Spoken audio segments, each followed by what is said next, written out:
네, 오늘부터 창세기를 시작하겠습니다. 하나님께서 우리에게, 인류에게 성경을 주셨습니다.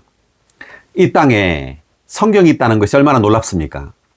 하나님의 말씀, 이 우주 가운데 하나님의 말씀이라는 책이 있어요. 그것이 바로 성경입니다. 자, 성경이 다른 책과 다른 점이 뭔지 아세요? 성경은 생명의 책입니다. 다른 모든 책들은 다만 교리와 가르침만을 가지고 있지만 성경은 아니에요. 성경은 다만 가르침과 교리만 있는 것이 아니라 이 말씀 안에 생명이 있어요. 그래서 우리가 복음을 전했을 때 사람들은 구원을 얻게 되는데, 왜냐하면 이 말씀 자체에 생명이 있기 때문입니다. 자, 그렇기 때문에 성경은 다른 책들과는 다릅니다. 그래서 우리가 이제 구원을 얻게 되는 것은 다만 깨달음을 얻었기 때문에 구원을 얻는 것이 아니에요. 말씀을 통하여, 이 복음을 통하여 생명을 얻기 때문에 구원을 얻는 겁니다. 그러니까 구원이라는 것은 하나님의 생명을 사람이 받아들이는 것이 구원이에요. 그래서 우리가 하나님의 생명을 받아들이는 그 길은 하나님의 말씀을 우리가 받아들임으로 하나님의 생명을 받아들일 수 있는 겁니다. 그래서 하나님은 인류에게 이 성경이라는 생명의 책을 주셨습니다. 네. 그리고 이 성경 말씀의 그 중심, 그 주제는 바로 예수 그리스도라는 한 인격이에요. 이 한 인격이 이 성경의 주제입니다. 그래서 우리가 복음을 전한다고 할 때 성경 말씀을 통하여 예수 그리스도라는 이 한 인격을 전달하는 거죠. 그래서 우리가 예수 그리스도라는 한 인격을 영접함으로 우리는 구원을 얻게 돼요.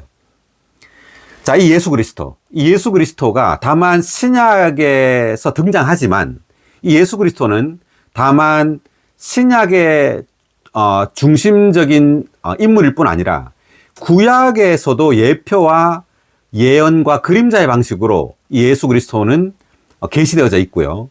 그러므로 성경, 구약과 신약 전체에 걸쳐서 중심적인 인물은 바로 예수 그리스도입니다. 그리고 예수 그리스도가 바로 구약과 신약의 중심 인물이에요.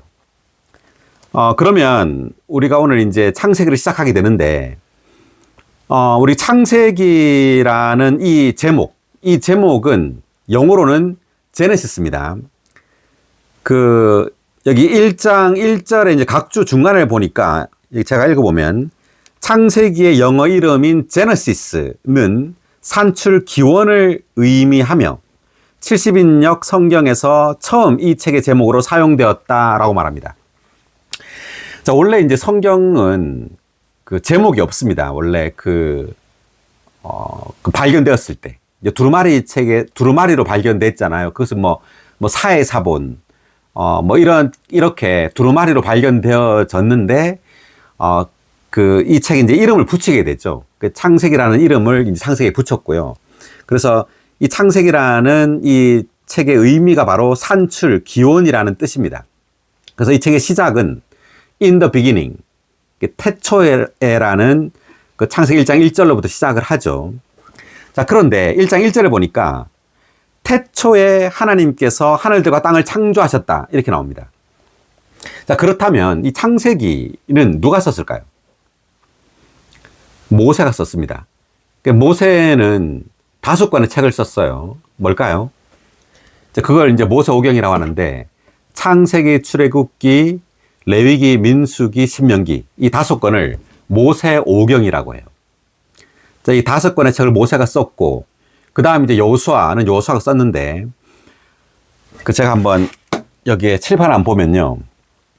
그러니까 이제 성경이 이제 모세오경으로부터 해가지고 마지막 신약에 요한계시록으로 마치게 됩니다. 그래서 모세로부터 이제 요한에 이르기까지 약 1600년 정도의 기간에 걸쳐서 성경이 쓰여져요. 그러니까 모세가 이 성경을 썼을 때가 주전이라는 것은 주님이 오시기 전, 예수님께서 오시기 전 1490년, 약 1500년 전에 이 모세오경을 쓰게 됩니다, 모세가. 그리고 주후, 예수님께서 이 땅에 오신 후 1세기 성경의 요한계시록이 맞춰지게 됩니다. 그러므로 성경 전체는 1600여 년의 기간에 걸쳐서 이제 쓰여지게 되고요. 약 40명의 저자에 의해서 성경이 쓰여집니다. 구약이 32명의 저자, 모세 오경으로부터 말라기까지 약 32명의 저자입니다. 그리고 신약은 마태복음부터 요한계시록까지 27권이죠. 이것은 8명의 저자에 의해서 쓰여져요. 그래서 총 성경은 40명의 저자에 의해서 쓰여지게 됩니다. 그리고 전체 성경은 66권이죠. 구약이 39권, 신약이 27권입니다. 적어보면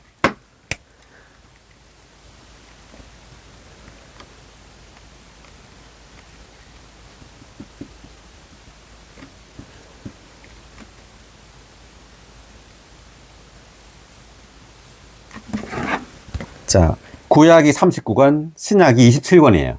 그래서 외우기 쉬우려면 39, 27 이렇게 외우면 되겠죠. 자, 이렇게 총 66권의 이제 성경으로 이제 구성되어져 있습니다. 성경이. 자, 그렇고요. 이제 창세기 1장 1절을 보면 태초에 하나님께서 하늘들과 땅을 창조하셨다 할 때 이제 하나님이라는 단어가 나오고, 그리고 태초에라는 단어가 나오는데, 먼저 하나님이라는 이 단어를 보면 이제 엘로힘이에요. 여기 각주를 보니까 1에 3번 각주 한번 읽어볼래요? 히브리어로 엘로힘이며 능력 있으신 분이라는 의미다. 네, 여기까지. 그러니까 히브리어 성경, 구약은 히브리어와 아람어로 주로 쓰여져 있습니다. 자, 그런데 히브리어로 이게 엘로힘이라는 단어입니다. 그것을 한국어로는 이제 하나님으로 번역을 했죠. 영어로는 God, 그리고 중국어 성경에는 신이라고 되어 있습니다. 이제 엘로힘인데 이 뜻이 뭐냐면 능력 있으신 분이라는 뜻이에요. 자, 이 하나님 능력 있으신 분인데 이분은 신학자들이 어떤 용어를 사용해서 부를 때 이 하나님은 영원히 존재하시는 분이에요. 영원히 존재한다. 영어로는 ever existing입니다. ever existing God. 영원히 존재한다. 즉 시작도 끝도 없는 분이라는 뜻이에요. 그러니까 시작이 없다는 거죠. 이 하나님은 그 존재가 원래부터 있었다 이런 뜻이에요. 시작이 없이 존재한다. 그리고 끝이 없이 존재한다는 말이에요. 그리고 두 번째는 스스로 존재한다. 스스로 존재한다가 영어로는 ever가 아니라 self-existing입니다. self-existing. 자, 영어로 한번 써보겠습니다.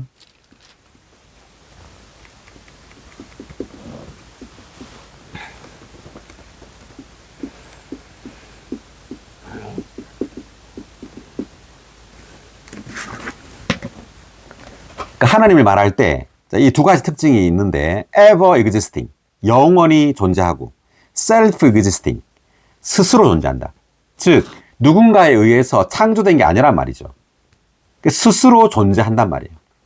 이 땅에 있는 모든 만물은 하나님에 의해서 창조되었죠. 그렇지만 하나님은 아니에요. 하나님은 그분 스스로 존재하고 있는 분입니다. 놀라운 분인데, 자, 이분께서 태초에 온 우주를 창조하셨어요. 그러니까 어떤 책도 이렇게 말하는 책이 없죠. 시작을 말하는 책이 없습니다. 시작을. 이 온 우주의 시작을 말하는 책이 어디 있나요? 없어요. 오직 성경만이 온 우주의 시작을 말하고 있습니다.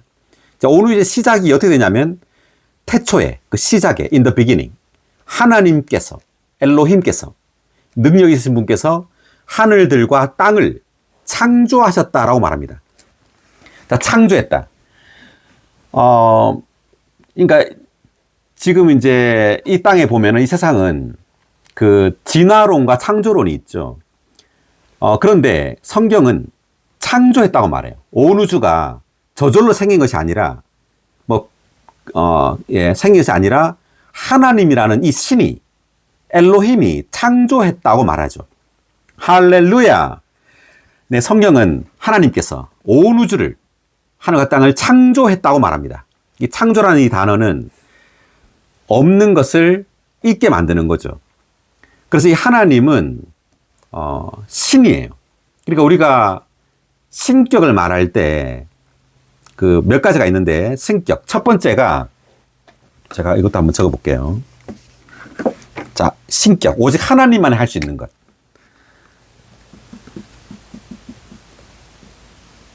어떤 피조물도 여기에 참여할 수 없다는 겁니다. 첫 번째가 경배의 대상입니다. 성경에서 이제 월십, 경배한다고 할 때 오직 하나님만이 그 경배 대상이에요. 누구도, 어떤 존재도 경배를 받을 수 없다는 거죠. 오직 하나님만이 경배를 받을 수 있는 경배 대상이다. 그리고 두 번째,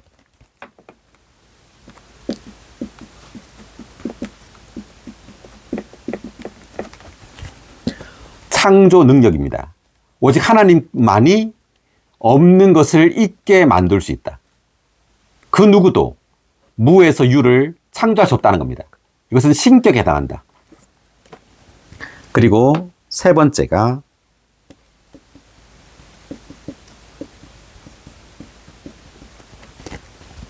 무소부재입니다. 무소부재란 말이 한문인데, 없는 곳이 없게 다 있다. 다 존재한다. 그러니까 하나님은 어디에나 계세요. 미국에도 있고 영국에도 있고 한국에도 동시에 계세요. 자, 이것이 신격입니다. 자, 우리는 그렇지 않죠. 우리는 미국에 살고 있으면 영국에는 없죠. 어느 한 군데만 있을 수 있습니다. 우리는. 그렇지만 하나님은 아니에요. 하나님은 동시에 모든 곳에 존재해요. 이것이 바로 신격입니다. 네, 이 정도 할까요? 그러니까 하나님은 지금 1장 1절에서 하늘과 땅을 창조하셨습니다. 근데 창조하기 전에는 오직 하나님만 있었단 말이죠. 그러니까 시간과 공간이 없었단 말이에요. 자, 이것을 우리가 잘 상상할 수 없겠지만 어쨌든 시간과 공간은 하나님에 의해서 창조되었어요. 어떤 시점에.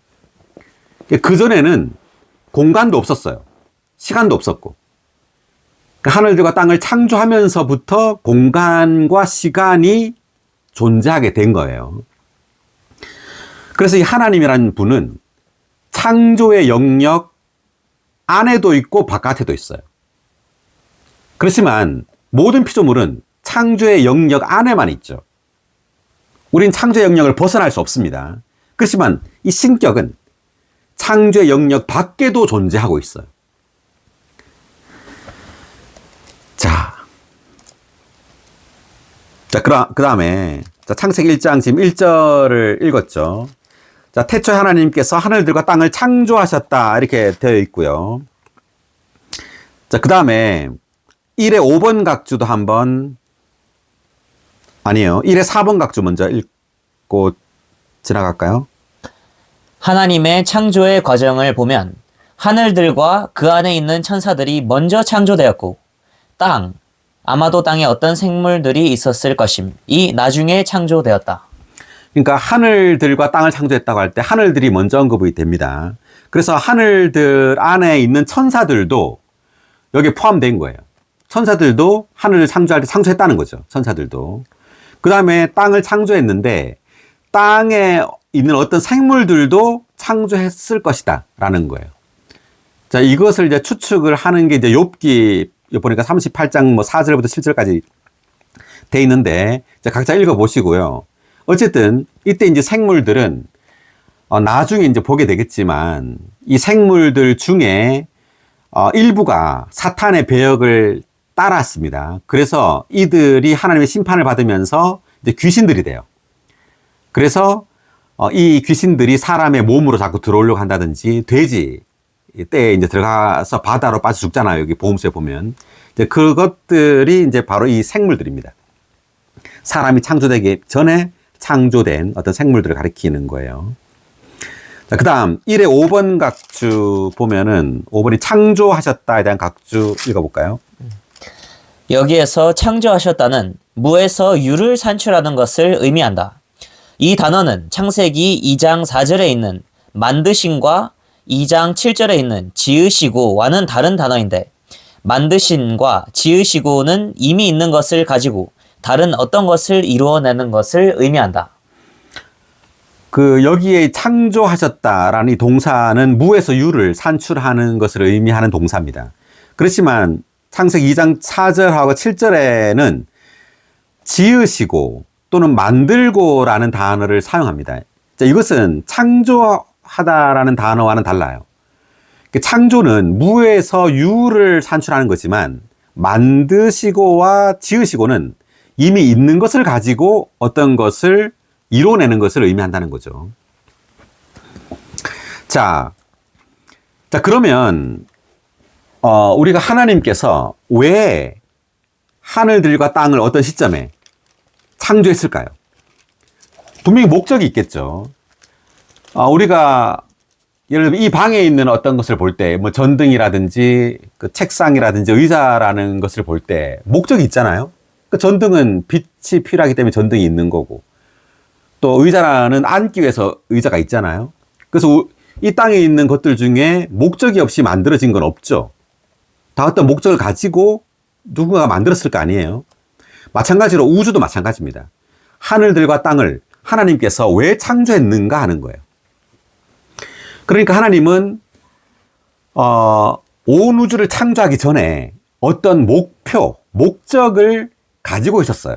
창세 전에. 그 목적을 가지고 온 우주를 창조했다는 거죠. 그 목적을 성취하기 위해서. 그래서 성경은 사실 하나님께서 하늘들과 땅을 창조한 그 목적을 말해주는 책이에요. 왜 온 우주가 존재하는지를 말해주는 책이 바로 성경입니다. 그래서 철학이 바로 이걸 추구하잖아요. 인생의 목적이 뭔가, 우주는 왜 존재하는가. 이게 바로 철학의 목적이에요. 그런데 사실상 철학의 그 목적, 그 목적을 알기 위해서는 성경을 봐야 돼요. 성경이 바로 그 목적을 말해주고 있죠. 우주가 왜 존재하는지. 그것이 바로 하나님의 목적입니다. 자, 하나님의 목적을 계시하는 책인데, 그렇다면 하나님의 목적이 뭘까요? 자, 하나님은 왜 온 우주를 창조했을까요? 자, 그걸 먼저 한번 말해 보죠. 우리가 에베소서를 한번 보겠습니다.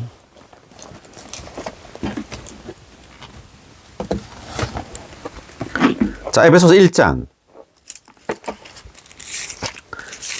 우리가 창세기를 하기 전에 에베소서를 마쳤었는데, 자, 에베소서 1장 4절, 5절 읽어볼까요? 하나님 아버지는 우리가 사랑 안에서 하나님 앞에 거룩하고 흠이 없게 되도록 창세전에 그리스도 안에서 우리를 선택하셨으며 그분의 뜻의 선한 기쁨을 따라 예수 그리스도를 통하여 우리가 아들의 자격을 얻어 하나님 자신께 이르도록 우리를 미리 정하셨습니다. 아멘. 네, 지금 에베소서 1장 4절, 5절에서 지금 하나님의 목적을 말해주고 있는데, 이제 다시 보면은 하나님 아버지는 우리가 사랑 안에서 하나님 앞에 거룩하고 흠이 없게 되도록 이라고 말하죠.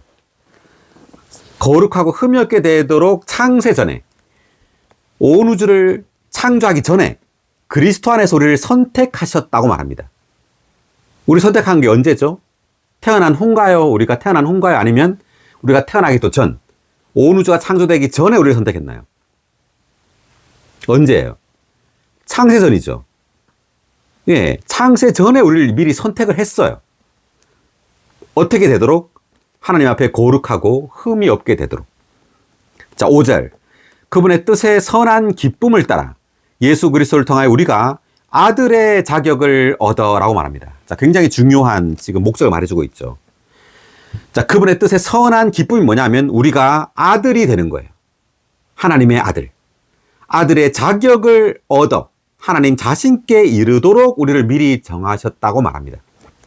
자, 결국 하나님은 그분 자신의 수많은 아들들을 얻기 위해서 온 우주를 창조한 거예요. 할렐루야! 놀랍습니다. 그러니까 하나님께서 사람을 창조한 목적은 바로 우리로 하여금 그분의 아들들이 되게 하는 겁니다. 하나님은 하나님의 수많은 아들들을 갖기를 원해요. 그분 자신을 표현하는, 그분의 생명을 가진 수많은 아들들을 갖기 원한다는 거죠. 자, 이것이 이 땅에서도 마찬가지 아니에요? 우리가 결혼을 해서 자녀를 낳잖아요. 이 자녀가 자라서 아버지, 어머니를 표현하는 것. 이것이 바로 부모의 목적이죠. 우리가 사는 목적이에요. 그리고 우리의 가장 큰 기쁨은 뭐예요? 부모의 가장 큰, 아버지의 가장 큰 기쁨은 아들들이죠. 자신의 자녀예요. 자녀를 위해 살잖아요. 네, 자신을 표현하는. 그러한 아들들을 갖는 것. 이것이 하나님의 가장 큰 기쁨입니다. 이것을 위해 하나님 온 우주를 창조하고 이 땅에 성육신 되어 오시고 죽고 부활하시고 생명 주시는 영이 되어서 믿는 이들 안으로 들어오시고 믿는 이들 안에서 자라셔서 이제 믿는 이들이 그분을 표현하게 되는 그 목적, 이것을 위하여 하나님은 온 우주를 창조했다는 거죠. 할렐루야! 놀랍습니다. 네. 자, 그러면 2절을 읽겠습니다. 그러나 땅이 황폐하고 공허하게 되었으며 어둠이 깊음의 표면 위에 있었고 하나님의 영은 수면을 품고 계셨다. 다시 한번 읽어볼까요? 그러나 땅이 황폐하고 공허하게 되었으며 어둠이 깊음의 표면 위에 있었고 하나님의 영은 수면을 품고 계셨다. 아멘. 자, 아멘. 미나자 한번 더 읽어볼까요? 그러나 땅이 황폐하고 공허하게 되었으며 어둠이 깊음의 표면 위에 있었고 하나님의 영은 수면을 품고 계셨다. 아멘. 아멘. 2절을 보니까 그러나 땅이 황폐하고 공허하게 되었다고 말합니다. 자, 뭔가 정상이 아니에요. 지금 하나님께서 땅을 창조하셨다면 그 땅은 황폐하고 공허하게 될 리가 없어요. 자, 그런데 땅이 황폐하고 공허하게 되었다고 말합니다. 이제 되었다라는 말은 이제 became이란 단어인데 창세기 19장 26절에서 보면 롯의 아내가 소금 기둥이 되었다라고 말할 때 이 되었다라는 단어와 똑같은 단어예요. 그러니까 아니었는데 그렇게 된 거예요. 그러니까 땅은 아름답게 창조되었어요. 그런데 어떤 일이 발생함으로 황폐하고 공허하게 된 겁니다. 펜버라는 사람이 그 지구 초기 시대라는 책을 썼습니다. 그 책에 보면 이 펜버라는 이 사람이 어떤 말을 했냐면 창세기 1장 1절과 2절 사이에 큰 공백기가 있다라는 말을 썼어요.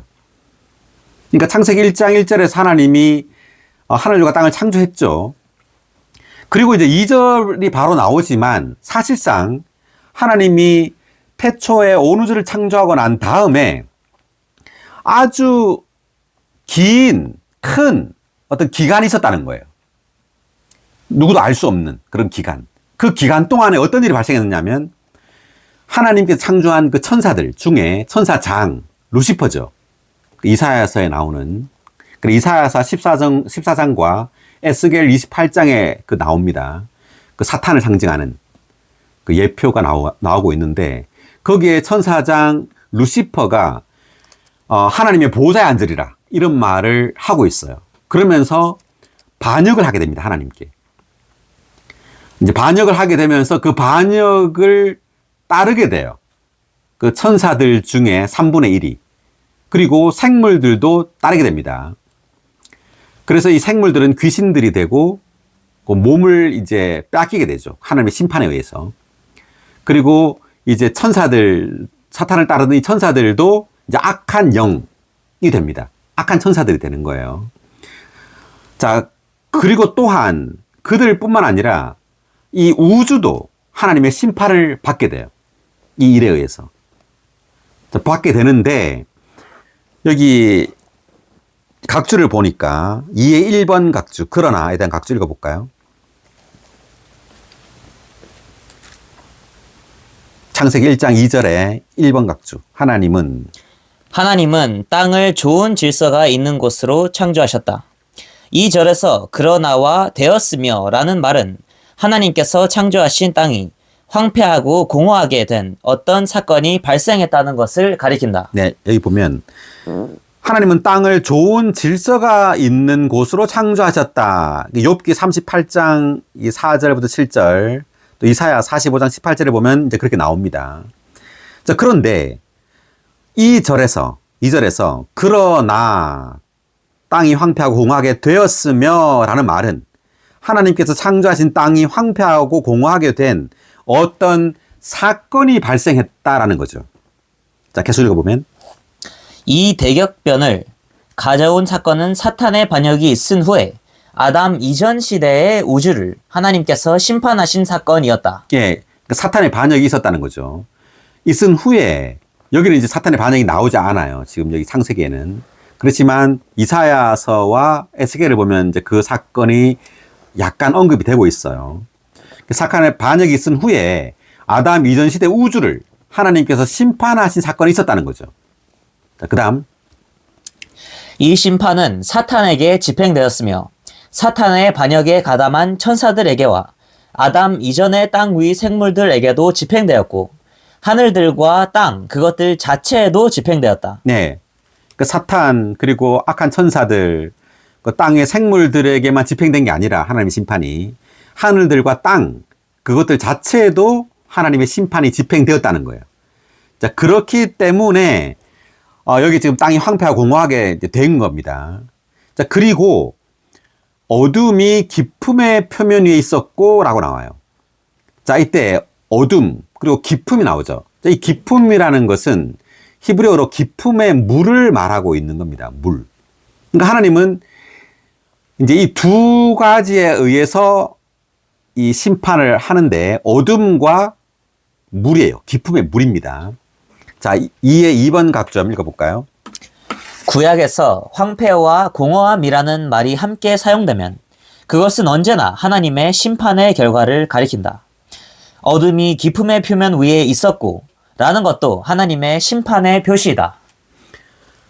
그러니까 황폐, 공허함 이게 함께 사용되면 이것이 하나님의 심판의 결과라는 거죠. 그리고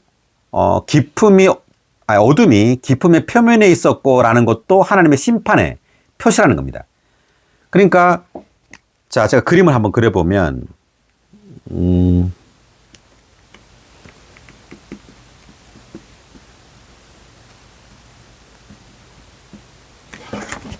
자, 여기 보세요. 여기 땅이 있죠. 자, 이 땅, 첫째 나라에 있는 하나님께서 하늘들과 땅을 창조했다 할 때 이 땅은 지구를 말하는 겁니다. 지구. 이 땅을 지금 뭐가 둘러싸고 있냐면 깊음에 물이 둘러싸고 있어요. 그리고 그 위에 뭐가 있냐면 어둠이 그 위를 덮고 있죠. 이것이 지금 여기 2절에서 말하는 장면입니다. 그래서 지구는 물로 지금 가득 물에 덮여 있는 거예요. 자, 그래서 이 성경에서 이 물은 죽음을 상징합니다. 죽음. 죽음에 의해서 덮여 있다는 거죠. 그리고 어둠은 뭘 상징하느냐 하면 성경에서 죄를 상징해요. 죄. 그리고 여기 지금 땅이 황폐하고 공허하게 되었다 할 때 이 땅은 뭘 상징할까요? 타락한 사람. 자, 타락한 사람을 상징합니다. 자, 굉장히 중요한데, 그래서 땅이 황폐하고 공허하게 되고 어둠이 깊음의 표면에 있었고라는 말을 성경이 지금 하고 있는 이유는 타락한 사람의 상태를 지금 보여주고 있는 거예요. 지금 2절에서. 굉장히 지금 놀라운 거예요. 타락한 사람이 땅으로 지금 상징되어져 있어요. 이 땅이 깊음의 물, 죽음으로 가득하다는 말이에요. 지금 온 인류는 지금 타락한 모든 사람은 죽음으로 가득한 상태에 있어요. 그리고 그 위에 또 뭐가 있냐면 어둠이 그 위에 덮고 있죠. 죄로 가득한 그러한 상황 가운데 사람이 있는 겁니다. 자, 이해하시겠죠? 자, 이것이 바로 이 2절에 나온 것에 대한 영적인 의미예요. 자, 여기 한번 2의 3번 각주 깊음에 대한 각주 읽어볼까요? 즉 깊은 물. 성경에서 물은 생명을 상징하기도 하고 죽음을 상징하기도 한다. 여기에서 물은 죽음을 상징한다. 하나님께서 아담 이전 시대의 우주를 심판하신 결과 온 땅은 깊은 물로 덮이게 되었다. 이것은 땅이 죽음으로 가득 차 죽음 아래에 있었다는 것을 상징한다. 아멘. 네. 지금 성경이 놀라운 것이 이러한 이런 그림을 통해서 사람의 상태를 말해주고 있다는 거예요. 자, 창세기 1장 1절에서 하나님은 하늘과 땅을 창조했죠. 그런데 2절에서 땅이 황폐하고 공허하게 되었습니다. 이것은 타락한 사람, 사탄의 배역에 참여하진 않았지만 사람이 사탄의 배역에 참여하지 않았지만 창세기 3장에 보면 사탄의 유혹에 의해서 사람은 타락하게 되죠. 선악 지식의 나무를 먹게 되잖아요. 그러므로 사람은 타락하게 됩니다. 죄인이 돼버려요. 그러므로 사람의 상황은 황폐하고 공허하게 되는 상황이 발생하게 됩니다. 그리고 죄와 죽음으로 가득하게 돼요. 이러한 상황을 주님이 회복하기 위해서 이제 역사하고 있어요. 하나님의 생명으로 역사해서 이 땅을 하나님은 회복하게 됩니다. 그래서 성경은 땅을 하나님의 생명에 의해서 회복하는 그러한 이야기예요. 뭐라고요? 뭐라고요? 그러니까 땅을 하나님의 생명에 의해서 회복하는 이야기가 바로 성경입니다. 땅. 그래서 네, 조금 이따 이제 좀 더 자세하게 보겠고요. 자, 먼저 땅이 황폐하고 공허하게 되었다고 말할 때, 그 창세기를 한번 보겠습니다. 창세기 그 4장에 보면 누가 나오냐면 가인과 아벨이 나오죠.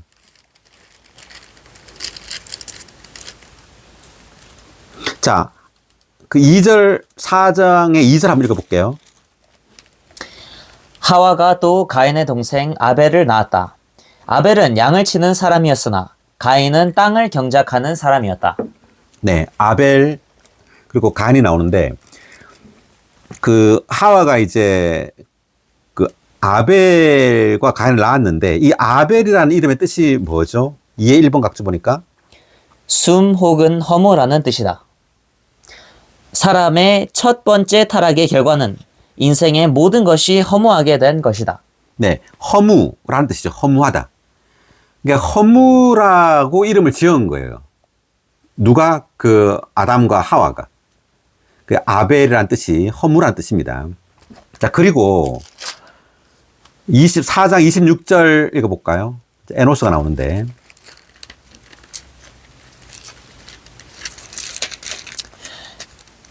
그 사람은 머리를 숙여 여호와께 경배하였다. 4장 26절. 4장 26절. 셋에게서도 아들이 태어났는데 셋은 그의 이름을 에노스라고 하였다. 그때부터 사람들이 여호와의 이름을 부르기 시작하였다. 자, 셋이 아들 낳았는데 이름을 뭐라고 했다고요? 에노스. 네, 에노스죠. 자, 에노스의 뜻은 뭔가요? 각주를 보니까. 26의 1번 각주. 연약하고 죽을 수밖에 없는 사람이라는 뜻이다. 네, 연약하고 죽을 수밖에 없는 사람이란 뜻이에요. 그러니까 사람은 우리가 다 아벨이고 다 에노스입니다. 우리는 다 공허해요. 허무하고. 그리고 연약하고 죽을 수밖에 없는 사람입니다. 자, 이것을 깨달았을 때, 이걸 더 깨달으면 깨달을수록 에노스는 뭘 하죠? 여호와의 이름을 부르기 시작했죠. 그러니까 우리가 우리의 인생이 허무하고 그리고 우리 사람이라는 존재가 아주 연약하고 죽을 수밖에 없다는 것을 깨달으면 깨달을수록 우리는 여호와 하나님을 의지하게 된다는 뜻입니다. 찾게 되고. 그래서 여호와 이름을 부른다는 거죠.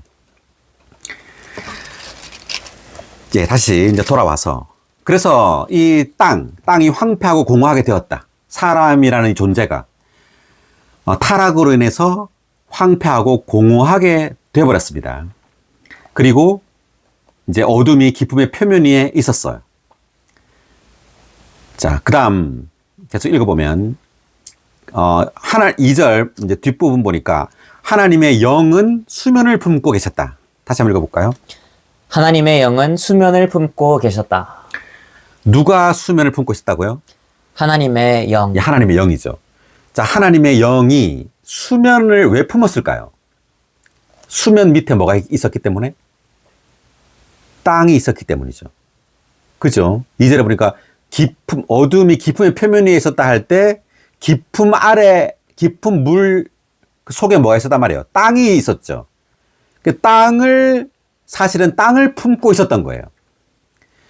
그래서 히브리어로는 이게 하나님의 영은 수면을 운행하고 있었다로 번역을 하는 데도 있지만, 사실 정확한 번역은 품고 있었다는 거예요. 마치 닭이 병아리를 낳기 위해서 알을 품듯이 하나님의 영이 수면 위를 품고 있었어요. 어떻게 하기 위해서? 이 황폐하고 공하게 된 죽음 아래 갇혀있는, 어둠과 죽음 아래 갇혀있는 이 땅을 회복하기 위해서. 즉, 이 타락하고 황폐하고 공허하게 된 이 사람을 살리기 위해서, 이 사람을 회복하기 위해서 지금 하나님의 영이 수면 위를 품고 있는 거예요. 자, 그래서 지금 창세기 1장 1절에서는 하나님께서 하늘과 땅을 창조하셨다고 나오지만 2절에서는 하나님의 영이 나오죠. 그러니까 하나님의 영이 수면을 품고 계셨다라고 나옵니다. 자, 이것이 하나의 시입니다. 시. 하나님의 영에 관한, 성경에 있는 하나님의 영에 관한 시예요. 어떤 시냐? 사람에게, 이 타락한 사람에게 생명을 주는 것은 누구라고요? 하나님의 영이란 말이에요. 그러니까 품고 있다라는 이 단어가 암시하는 것이 바로 생명을 암시하고 있어요. 하나님의 영이 생명을 공급하고 분배하고 있다라는 것을 의미하는 겁니다. 자, 한번 각주를 읽어보고 이야기를 계속해 보면 2의 5번 각주, 영에 대한 각주 읽어볼까요? 히브리어로 루아흐이며 이 히브리어 단어는 영, 바람, 호흡 등으로 다양하게 번역된다. 이 절은 성경에서 영이 처음으로 언급된 절이다. 생명의 영이신 하나님의 영은 하나님의 목적을 위하여 생명, 특별히 사람을 산출하시러 오셔서 죽음의 물을 품고 계셨다. 영적인 체험에서 생명을 산출하기 위해 첫째로 필요한 것은 그 영께서 오시는 것이다. 할렐루야. 아멘. 네, 이 영이라는 이 단어가 루아흐라고 합니다. 히브리어로. 근데 이 루아흐라는 이 히브리어 단어는 영, 바람, 호흡 등으로 다양하게 번역이 돼요. 그래서 어떤 구절에서는 바람으로 번역이 됩니다. 요한복음 3장에서는 바람이 임의로 불매할 때 같은 단어를 썼지만 거기에서는 바람으로 번역을 했고 여기에서는 영으로 번역을 한 거예요. 문맥에 따라서 이렇게 번역이 달라질 수 있는데 어쨌든 이 하나님의 영은 생명의 영이신 하나님의 영이라고 나오죠. 그러니까 생명의 영이라는 말이에요. 왜? 품고 있었다라는 이 동사를 썼기 때문에. 이때 하나님의 영은 어떤 능력이나 바깥의 어떤 능력의 영이 아니라 내적으로 생명을 공급하는 생명의 영이라는 거죠. 그래서 성경에 보면 이 하나님의 영에 대한 칭호들이 나와요. 구약에는 두 가지 칭호가 사용되는데 하나는 하나님의 영, 여기에서. 두 번째가 여호와의 영이 사용됩니다. 그 신약에 오면서 성령, 마태복음 보면 예수님께서 이제 성령으로 잉태되죠. 그리고 그 사도행전을 보면 예수의 영이 허락하지 않았다. 예수의 영이라는 단어가 나옵니다. 그리고 그리스도의 영이라는 단어가 로마서 8장에 나오고요. 그 다음 빌립보서에 보면 1장 19절에 예수 그리스도의 영이 나와요. 그리고 로마서 8장 여기 지금 2절에 보면 생명의 영의 법 할 때 이 생명의 영이 나옵니다. 그리고 고린도전서 15장 45절 우리가 많이 말했던 이 구절에서 보면 마지막 아담은 생명 주시는 영이 되었다 이렇게 나오죠. 자, 그래서 이 하나님의 영에 대한 씨가 여기 지금 나오고 있는 겁니다. 하나님의 영이 바로 생명의 영이라는 것. 그래서 마침내 하나님은 과정을 거치는 거죠. 우리에게 생명을 주기 위해서. 지금 여기 구약에서는 하나의 그림으로 우리에게 보여주고 있지만 신약에서는 실제로 이 하나님이 성육신되고 죽고 부활하여 생명 주시는 영이 되잖아요. 자, 마지막 아담은 생명 주시는 영이 되었습니다. 이거 어디 나오죠? 고린도전서 15장 45절. 네, 맞습니다. 고린도전서 15장 45절에 보면 마지막 아담은 생명 주시는 영이 되셨습니다. Life giving spirit이라고 나옵니다. 그러니까 생명을 주는 것은 영이란 말이죠. 자, 생명을 주는 것은 영이니라는 문장이 어디 있냐면 요한복음 찾아보겠습니다. 요한복음 6장 63절. 6장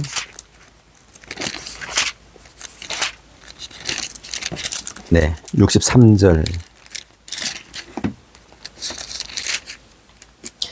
생명을 주시는 분은 그 영이십니다. 육체는 무익합니다. 내가 여러분에게 한 말이 영이요 생명입니다. 아멘. 다시 한번. 생명을 주시는 분은 그 영이십니다. 육체는 무익합니다. 내가 여러분에게 한 말이 영이요 생명입니다. 할렐루야. 할렐루야. 아멘. 오, 생명을 주시는 분은 그 영이십니다. 아멘. 이게 이제 지금 요한복음 6장인데요. 6장 54절 그 앞구절 읽어보면 내 살을 먹고 내 피를 마시는 사람은 영원한 생명을 얻었고 내가 마지막 날에 그를 살릴 것입니다. 라고 말했어요. 그랬더니 60절에 보니까 제자들 중 많은 사람이 듣고 이 말씀은 어렵습니다. 누가 알아들을 수 있겠습니까? 라고 했어요. 자, 왜 어렵다 그랬냐? 예수님의 살과 피를 먹고 마시라 그러니까. 이게 무슨 뜻인지 모르겠다는 거죠. 그래서 주님이 하는 말이 63절에서 생명을 주시는 분은 그 영이라고 말하는 거예요. 즉 실제 이 물질적인 살과 피를 가리켜 말하는 것이 아니란 말이죠. 주님은 죽고 부활하여 영이 될 거라는 말이에요. Spirit. 그러니까 life giving spirit. 생명을 주는 영이 된단 말이에요. 그래서 이 영이 생명을 주는 거지 이 물질적인 살과 피가 생명을 주는 것이 아니라고 지금 말하고 있는 겁니다. 그래서 주님은 생명을 주시는 분은 the spirit, 그 영이십니다. 육체는 무익합니다. 그러니까 살과 피는 무익하다는 거죠. 내가 여러분에게 한 말이 영이요 생명입니다. 그 영에 대해서 말하고 있다는 거고 영이 바로 뭐란 말이에요? 생명이란 말이에요. 자, 또 한 구절을 찾아보면 자, 고린도후서 3장 6절.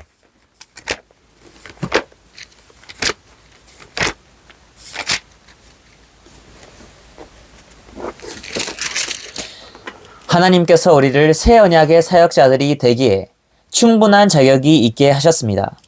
사역자들은 문자에 속해 있지 않고 그 영께 속해 있습니다.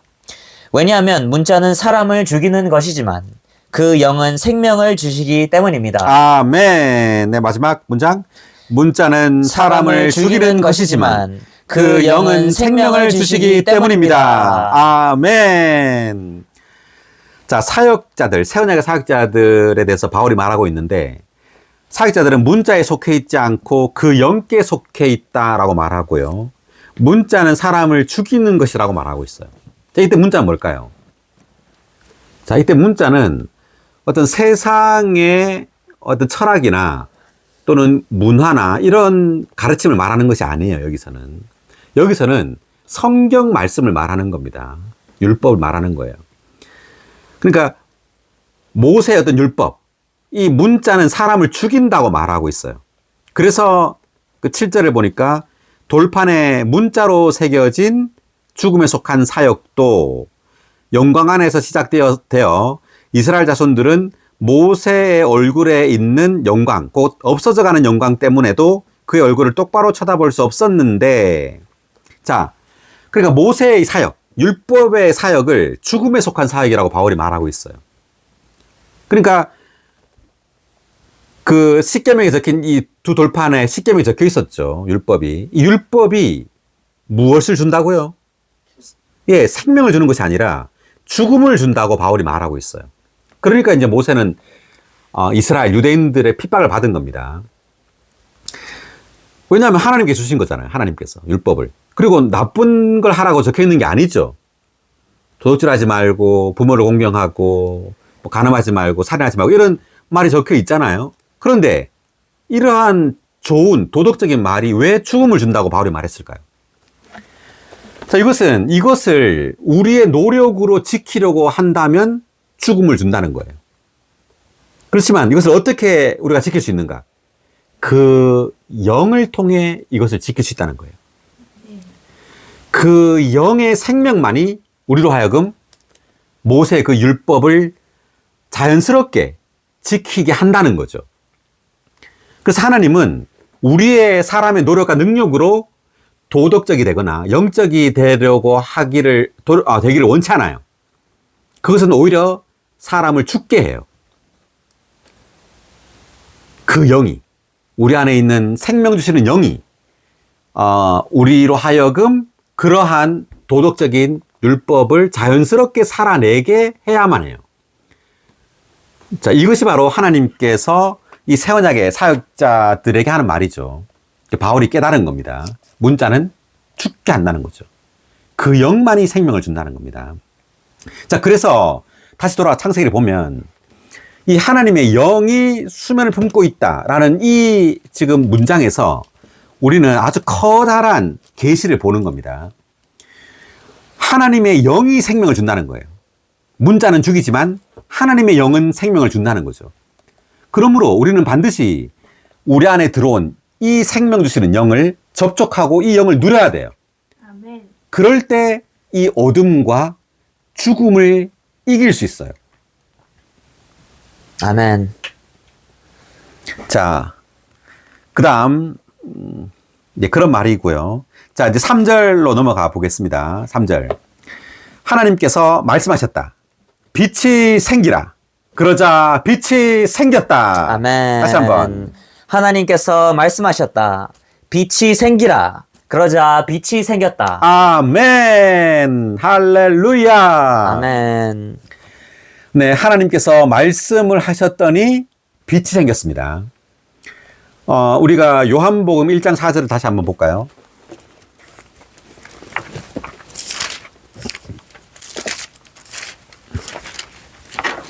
그분 안에 생명이 있었으며 그 생명은 사람들의 빛이었다. 한 번 더. 그분 안에 생명이 있었으며 아멘. 그 생명은 사람들의 빛이었다. 할렐루야. 요한복음. 자, 1장 1절에서는 태초에 말씀께서 계셨다라고 나오죠. 여기도 지금 태초가 나오고 있고, 지금 창세기 1장 1절에도 태초에라고 나오는데, 이 두 태초에는 사실상 그 단어는 똑같은 단어예요. In the beginning. 그렇지만 다른 태초입니다. 창세기 1장 1절의 태초는 시간의 시작을 말하는 태초예요. 우주의 시작을 말할 때 썼잖아요. 지금 하늘들과 땅을 창조했다라고 말할 때 태초를 썼고, 여기에 요한복음 1장 1절의 태초는 영원 과거를 말하고 있어요. 시간이 창조되기 전, 우주가 창조되기 전의 태초, 즉 영원 과거의 태초입니다. 왜냐하면 말씀이신 하나님께서 존재하고 있었을 때를 말하니까. 말씀이신 하나님은 영원 과거 때부터 존재하고 있었죠. 우주가 창조될 때부터 존재하는 게 아니라 우주가 창조하기 전부터 존재했기 때문에 요한복음 1장 1절의 태초는 영원 과거를 말하는 태초입니다. 자, 그런데 이 태초에 말씀께서 계셨는데 이 말씀은 곧 하나님이셨다라고 말하고, 이 말씀은 이제 예수 그리스도를 말하는 거죠. 예수 그리스도가 하나님이라는 걸 지금 요한이 증명하는 장면이에요. 증거하는 장면. 그런데 1장 4절에 보니까 그분 안에 라는 것은 이 말씀 안에 라는 말이죠. 말씀 안에 뭐가 있다고요? 생명. 네, 생명이 있다고 말합니다. 이 요한은. 생명이 있었는데 이 생명이 사람들의 뭐라고요? 빛이었다. 예, 빛이었다고 말하죠. 그러니까 이 창세기 지금 1장 3절에서 하나님께서 말씀을 하니까 빛이 생겼다라는 것은 말씀 안에 뭐가 있단 말이에요? 생명이 있단 말이죠.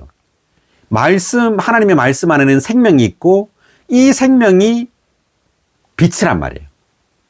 그러니까 우리가 말씀을 접할 때, 하나님의 말씀을 접촉할 때 반드시 우리는 이 말씀 안에 있는 생명을 접촉해야 되는데, 사실 이 생명은 뭐냐면 2절에 있었던 하나님의 영이죠.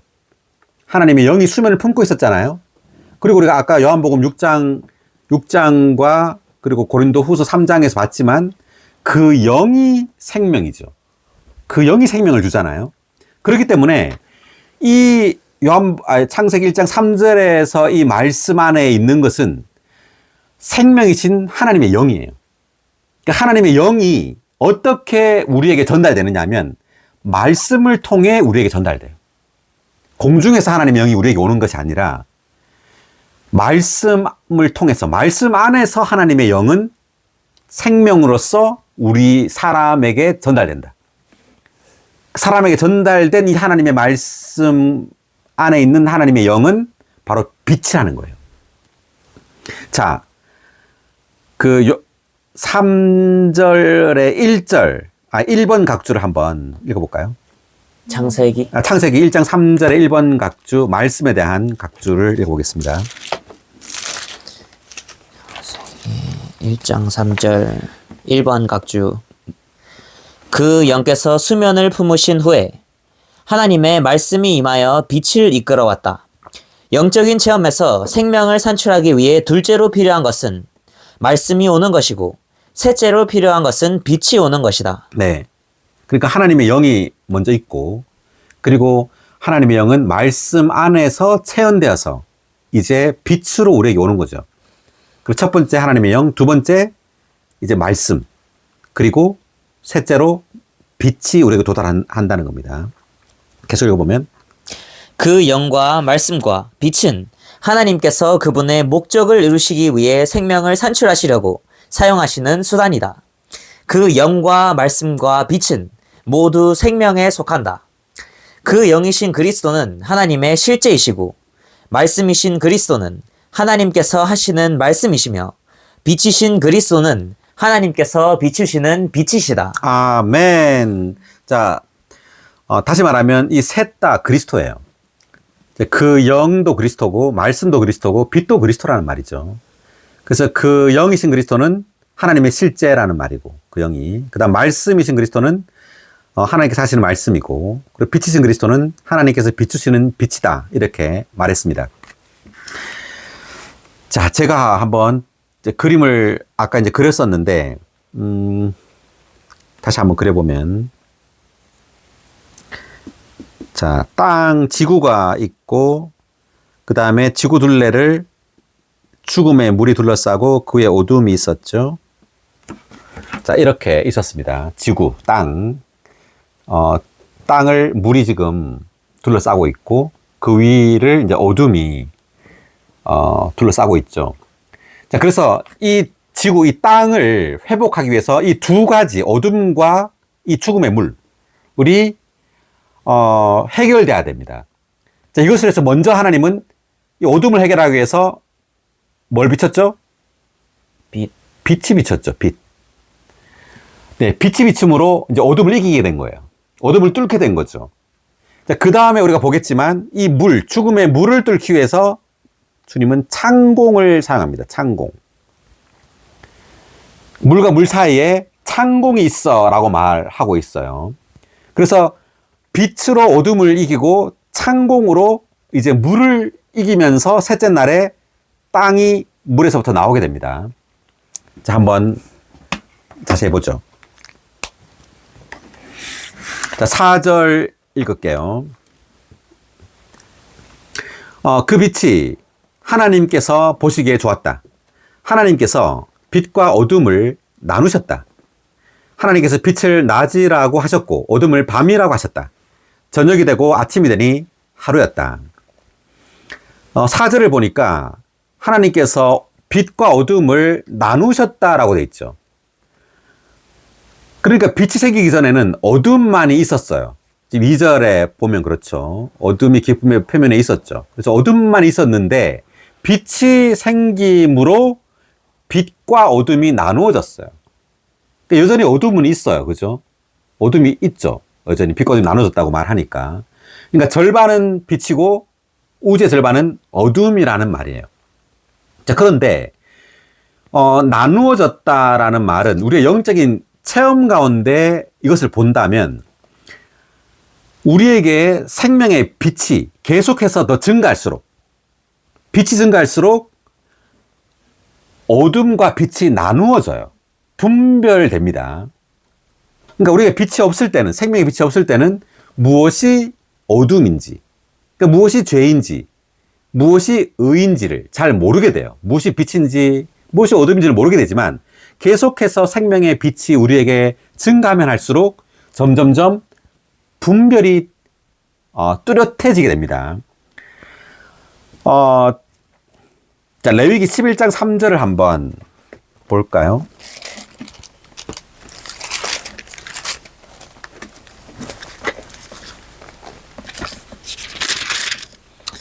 짐승 가운데 굽이 갈라져 있고 즉 굽이 두 쪽으로 벌어져 있고 되새김질을 하는 모든 것은 너희가 먹어도 된다. 네. 자, 어떤 걸 먹어도 되죠? 두 가지네요. 굽이 갈라져 있고 네. 되새김질. 네, 되새김질하는 거. 이 두 가지. 아주 중요한 건데 굽이 갈라져 있어야 돼요. 짐승이. 굽이 갈라져 있지 않으면 부정한 동물입니다. 먹어서 안 된다는 거죠. 그런데 굽이 갈라져 있으면 먹어도 돼요.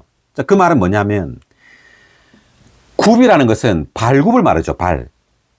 그러니까 이것은 행동이에요. 행동이 분별력이 있다는 거예요. 어떻게 행해야 될지를 안다는 말이죠.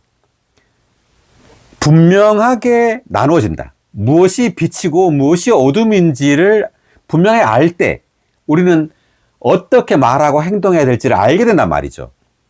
그렇지만 우리에게 분별력이 없을 때는 무엇을 어떻게 말하고 행동해야 될지를 모르죠. 어떤 상황에서. 무엇이 어둠인지, 무엇이 죄인지, 무엇이 하나님께 속했는지, 사탄에게 속했는지를 모를 수 있다는 거예요. 그렇지만 빛이 우리에게 더 증가할수록 우리는 더 굽이 갈라져서 빛과 어둠을 더 분명하게 나눌 수 있다. 분별할 수 있다는 말이고, 그러니까 되새김질 한다는 말은 하나님의 말씀을 자꾸 되새김질 한다. 읊조리고 더 깊이 생각하고 그렇게 한단 말이에요. 깊이 숙고하고 묵상한단 말이죠. 그러면 그럴수록 빛이 많아지겠죠. 하나님의 말씀에 대한 어떤 빛이 더 많아지고 깨달음과 어떤 인식이 더 깊고 풍성해질 거예요. 그러면 그럴수록 우리는 빛과 어둠을 더 잘 분별하게 된단 말이죠. 그러니까 연관되어 있는 거예요, 이것이. 자, 밑에 한번 각주를 보겠습니다. 3의 1번 각주. 굽이 갈라져 있고 되새김질한다. 굽이 갈라져 있고 되새김질을 하는 동물은 분별력 있게 행동하며 하나님의 말씀을 깊이 숙고하며 받아들이는 사람들을 상징한다. 네, 상징하는 거죠. 그래서 그 레위기에 있는 부정한 동물, 뭐 정한 동물 이런 것들은 다 영적인 어떤 체험을 우리에게 계시해 주고 있는 겁니다. 이런 동물 자체를 먹고 안 먹고가 중요한 것이 아니라 이런 영적인 의미를 아는 것이 중요해요. 자, 다시 돌아와서. 자, 그래서 지금 창세기 1장에서 빛과 어둠이 나눠졌습니다. 빛이 생기니까. 그래서 빛이 더 많을수록 더 빛과 어둠은 나눠지겠죠. 우리가 다시 하나 더 보면은 고린도후서 7장 6장이네요. 6장 14절을 읽어볼까요? 믿지 않는 이들과는 같지 않으므로 멍에를 함께 매지 마십시오. 의와 불법이 어떻게 짝이 될 수 있으며 빛이 어둠과 어떻게 교통할 수 있겠습니까? 네.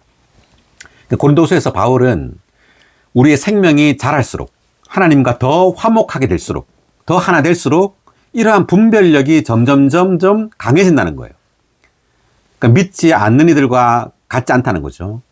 그러므로 멍에를 함께 매지 마십시오 라고 돼 있고 의와 불법이 어떻게 짝이 될 수 있냐는 거죠. 그리고 빛과 어둠이 어떻게 교통할 수 있겠습니까? 라고 나옵니다. 그리고 15절 보니까 그리스도께서 벨리알과 어떻게 조화될 수 있으시겠습니까? 믿는 사람이 믿지 않는 사람과 어떻게 한 몫을 나눌 수 있겠습니까? 그리고 하나님의 성전이 우상들과 어떻게 일치할 수 있겠습니까?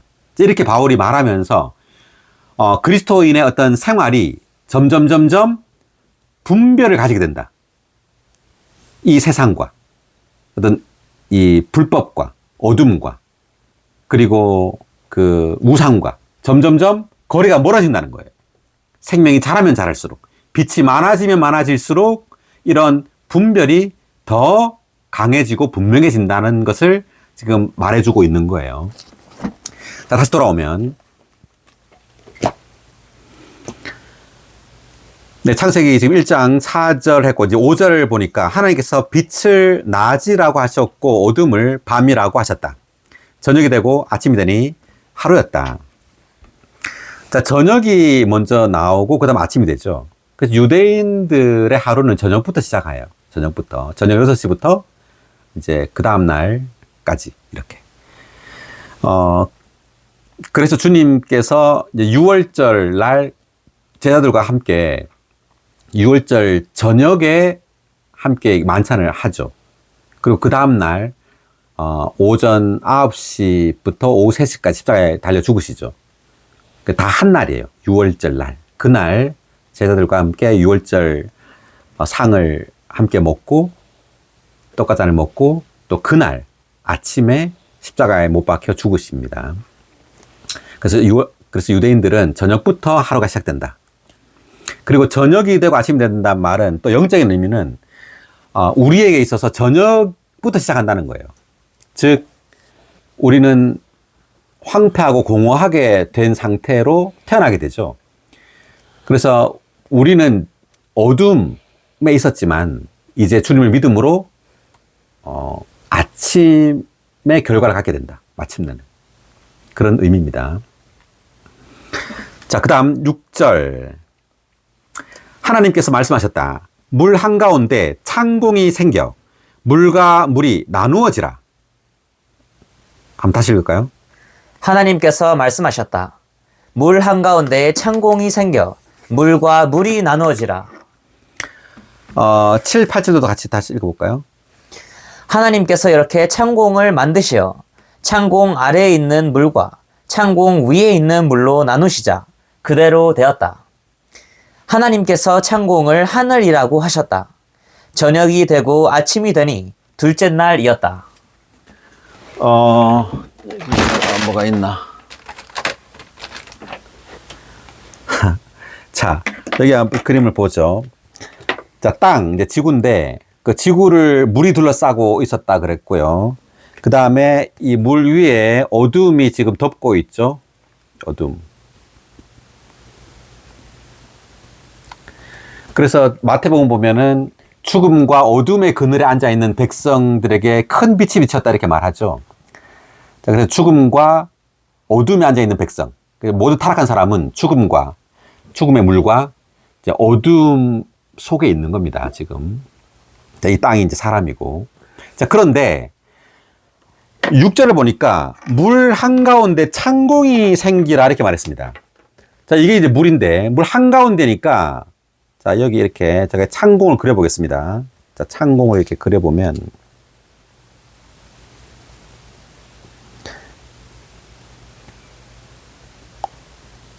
자, 요게 창공, 요 사이에 있는 게 이게 지금 창공이에요. 자, 이게 창공이고 요게 지금 물입니다. 물. 요것도 물이고 요것도 물이고 이렇게 되는 거예요. 물을 땅이 덮고 있고 여기 덮고 있죠. 여기 덮고 있고 이제 물과 물 사이에 창공이 생겼죠. 이렇게. 그죠? 요 상태예요. 지금 6절의 상태가 물 한가운데 창공이 생겨 물과 물이 나누어지라 이렇게 말했습니다. 자, 그러면 왜 이렇게 창공을 물 한가운데 하나님께서 만들었을까 하는 거예요. 자, 우리가 이제 영적인 의미를 한번 생각해 보죠. 자, 영적인 의미를 우리가 생각해 본다면 물은 분명히 죽음의 물입니다. 죽음의 물을 창공이 지금 가르고 있죠. 창공은 영어로 보면 air예요. air around 뭐죠? 어쨌든 이 공기입니다. 창공이. 그래서 이 창공은 적극적인 거예요. 빛처럼. 3절에 있는 빛이 생겼는데 빛처럼 창공도 하나님의 말씀에서부터 나온 공기 같은 영이신 그리스도라고 볼 수 있어요. 공기 같은 영이신 그리스도. 그러니까 생명의 영이라고 볼 수 있는 거죠. 그러니까 말씀 안에 빛과 생명의 영이 있는 거예요. 자, 이 창공인데 이것이 물을 갈랐다고 볼 수 있죠. 중간을. 마치 출애굽기에 모세가 홍해를 갈랐죠. 그러니까 홍해의 물이 양쪽으로 갈라졌잖아요.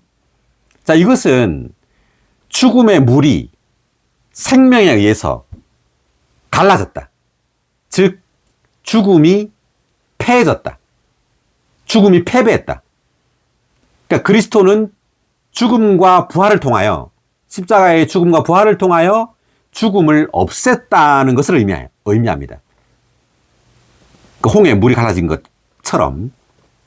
그래서 6절에서 물 한가운데 창공이 생김으로 죽음의 물을 이긴 거예요. 3절에서는 빛이 생김으로 어둠을 이겼죠. 그리고 6절에서는 창공이 생김으로 죽음을 없앤 겁니다. 자, 여기 한번 각주를 한번 읽어볼까요? 6에 있네. 1번 각주 먼저 읽을까요? 창공에 대한 각주. 창공. 영어로 expanse인데 읽어보면 대기, 곧 지구를 둘러싸고 있는 공기를 가리킨다.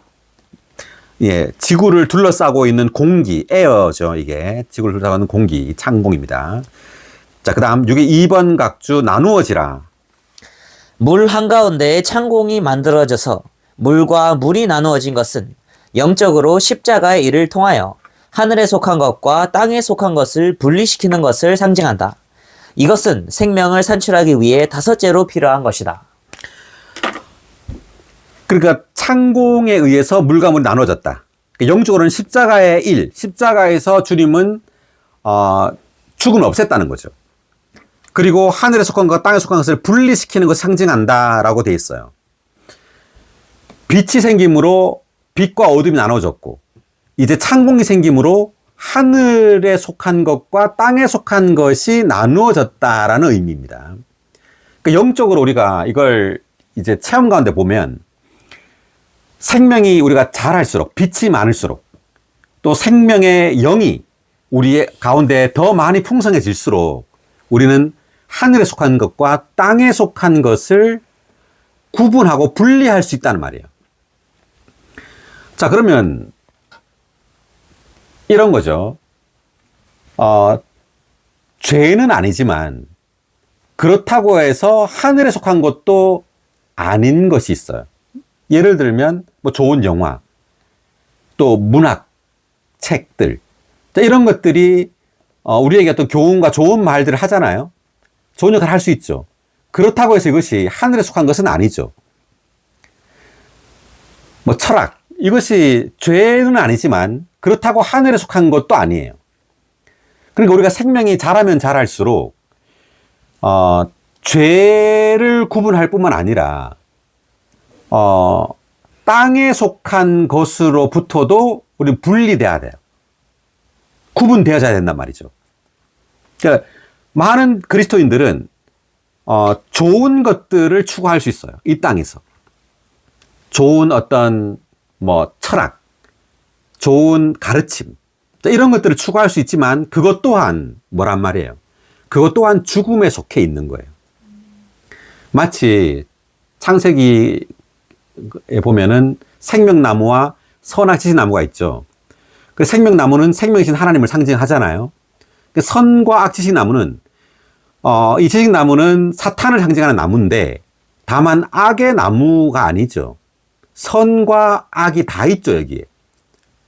그러니까 선도 이 지식나무에 속해 있는 거예요. 그러니까 우리가 선한 일을 한다고 구원 얻는 게 아니잖아요. 생명이신 그리스도를 영접해야 구원 얻죠. 자, 그렇기 때문에 우리는 선을 추구해서도 안 돼요. 자, 그것이 바로 율법의 저주라고 바울이 말했습니다. 율법 자체가 저주는 아니죠. 율법을 추구할 때, 율법을 지키려고 노력할 때 이것이 저주를 가져온다. 즉 죽음을 가지고 온다는 거예요. 우리 반드시 생명을 추구해야 된다는 거죠. 그 영, 이 하나님의 영을 추구해야 돼요. 할렐루야. 아멘. 자, 그래서 8절에 보니까 7절에 보니까 창공 아래에 있는 물과 창공 위에 있는 물로 나누시자 그대로 되었다. 여기도 나누는 게 나오죠. 하늘에 속한 것과 땅에 속한 것이 나눠진다. 그리고 8절에 하나님께서 창공을 하늘이라고 하셨다. 저녁이 되고 아침이 되니 둘째 날이었다라고 말하죠. 그러니까 창공을 하늘이라고 하셨죠. 자, 우리가 이러한 어떤 이것도 한번 영적으로 적용해 본다면 우리에게 이런 생명이 더 많아지면 질수록 우리는 하늘에 속한 삶을 살게 돼요. 자, 누가복음 13장 한번 볼까요? 누가복음 13장 11절.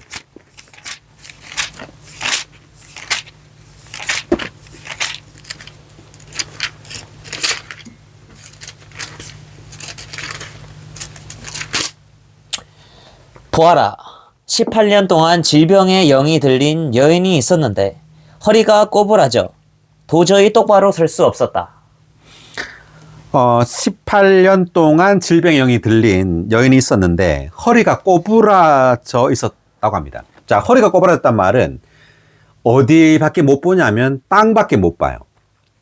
그러니까 하나님은 타락한 사람을 이렇게 허리가 꼬부라진 여인에게 이제 비유한 거예요. 그 땅만 보고 산다는 거죠. 그러니까 우리는 반드시 하늘을 봐야 된다. 자, 여기 11의 2번 각주, 허리가 꼬부라져. 각주 읽어볼까요?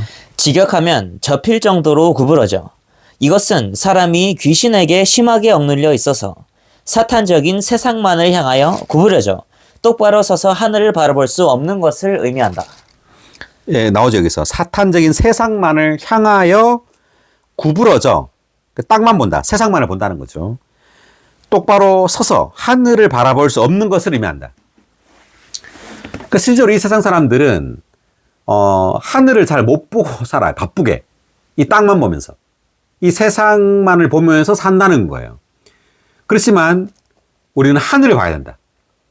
즉 우리는 하나님을 봐야 된단 말이에요.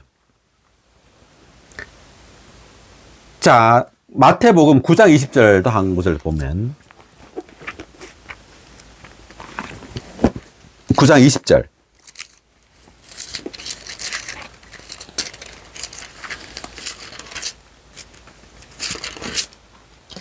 보아라, 12년 동안 출혈로 고통받아온 한 여인이 뒤에서 다가서서 예수님의 옷수를 만졌는데. 네, 12년 동안 출혈, 그러니까 피가 이제 유출되는 병이죠. 이 피는 이제 생명의 유출을 말하는 거예요. 그러니까 생명이 유출되는 병인데 이 여인이 예수님의 어디를 만졌어요? 옷술. 네, 옷술을 만졌습니다.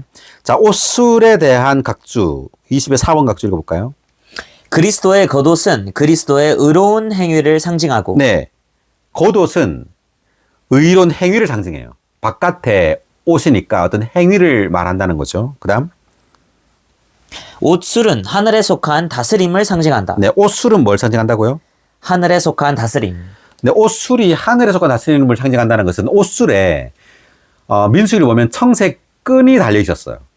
청색이라는 것이 하늘을 상징하는 색이잖아요. 그러니까 하늘에 속한 다스림을 받는 그리스도의 행위를 상징한다는 말이죠. 계속 보면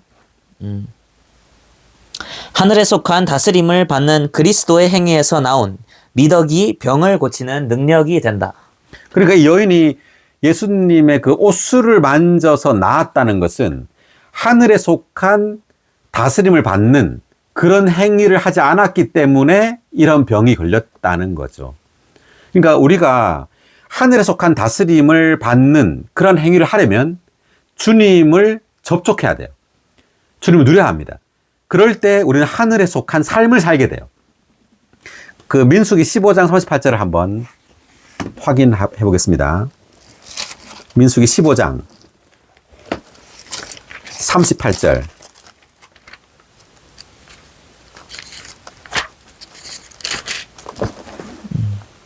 이스라엘 자손에게 전하여라.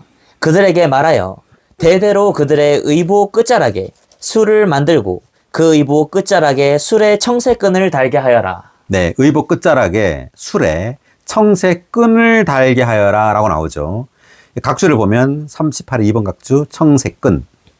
청색은 하늘에 속하는 것을 의미하며 끈은 제한을 받는 것을 의미한다. 따라서 청색끈은 하나님의 자녀들로서 우리의 행동과 행위가 아름다워야 하며 하늘에 속한 통치에 제한받아야 한다는 것을 의미한다. 네. 그러니까 청색은 하늘에 속한 것, 끈은 제한을 받는 것. 그래서 청색끈은 하나님의 자녀들로서 우리의 행동, 뭐 말, 행위 이런 것들이 아름다워야 하며 하늘에 속한 통치에 제한받아야 한다는 것을 의미한다 되어 있죠. 이 끈이라는 게 제한을 받는다는 것을 의미해요. 그래서 우리가 생명이 자라면 자랄수록 제한을 받게 돼요. 더. 예, 하늘에 속한 이 생명에 의해서 내적인 그 영의 어떤 그 통치에 제한을 받는다는 거죠. 그래서 다시 창세기 돌아오면 1장 8절에 이 창공을 하늘이라고 했다고 말하죠. 그렇기 때문에 우리에게 이러한 하나님의 영에 의한 이러한 빛과 그리고 영이 우리에게 더 많으면 많을수록 우리는 더 하늘에 속한 삶을 살게 되고 하늘에 속한 그 통치 아래에서 살게 된단 말이에요. 할렐루야. 아멘. 네, 오늘 여기까지 하겠습니다. 지금 8절까지밖에 못했는데 창세기 다음 시간에 창세기 1장 9절부터 할게요. 네, 수고하셨고요. 또 다음 시간에 뵙겠습니다.